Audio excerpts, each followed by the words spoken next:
হযরত পিন্টু বলি আমরা, কারণ উনি আছে অমায়িক দুর্ব্যবহার ওনার। অমায়িক দুর্ব্যবহার, হ্যাঁ। তো ওনার আবার এই অভ্যাসটা ছিল, ছোট ছোট কাজ, তখন তো ছোট অল্প টাকা 20 টাকা 50 টাকা বসে কাজ হইতো সংসদ ভবনে। জি।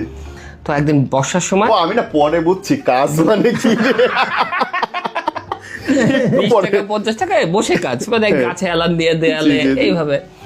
এই যে জিয়া উদ্যানের এখানে জায়গাটার মধ্যে খুব ছিল খেজুরের বাগান, গেছিলেন? জি। তো একদিন বর্ষার সময় ভাইয়া গেছে, তো আমরা তো ছোট, আমরা তো আর একটু সাহস করে যেতে পারি না, তখন আমরা এই যে আরঙ্গ যে রোডটা ওখানে দাঁড়িয়ে আছি।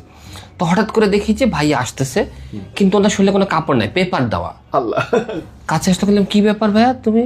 দেখো উপরে পেপার যেটা ওটা হচ্ছে ইনকিলাব আর নিচেরটা ইত্তেফাক। এখন বলছে যে ভাইয়া কি ব্যাপার তুমি কাপড় পরে গেল, কাপড় কই? কার বলিস না, ওখানে গেছিলাম আমি তো একটু প্রকৃতির সাথে মিশে যে কাজ করতে গেছিলাম, কাপড় খুলে রাখছি, কাপড় চুরি হয়ে গেছে। ইন দ্যাট টাইম আল্লাহর কি কুদরত, সাথে সাথে বৃষ্টি, ইত্তেফাক ফাক ফাক করে গেল।